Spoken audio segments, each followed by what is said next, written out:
I am Aarti Gupta, Assistant Professor in Biyani Girls B.Ed College. Welcome you all on behalf of Guru KPU. Today I am going to deliver my lecture on approaches of education technology, यानी कि शैक्षिक तकनीकी के उपागम। शिक्षा के क्षेत्र में वैज्ञानिक ज्ञान के व्यवहारिक प्रयोग को ही शैक्षिक तकनीकी कहा जाता है। शैक्षिक तकनीकी के तीन उपागम हैं, ET1, ET2 और ET3। हम बात करते हैं ET1 की। ET1 को हार्डवेयर या फिर टेक्नोलॉजी इन एजुकेशन भी कहते हैं। ET1 के अंतर्गत शिक्षण मशीन या श्रव्य दृश्य सहायक सामग्री का प्रयोग किया जाता है।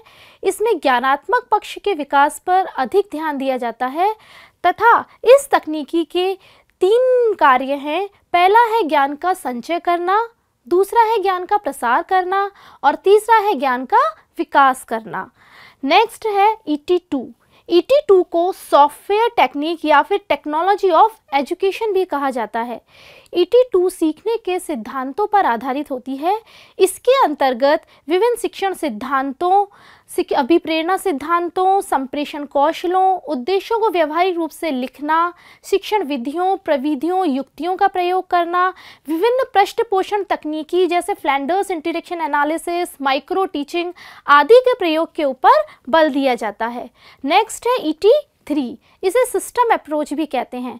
शैक्षिक प्रशासन के अंदर वैज्ञानिक ज्ञान के प्रयोग में लेकर जब प्रशासन में सुधार किया जाता है तो उसको सिस्टम अप्रोच कहते हैं। सिस्टम का अर्थ है छोटे छोटे तंत्रों से मिलकर एक बड़ा तंत्र बनाना और उसकी प्रभावी रूप से व्यवस्था करना।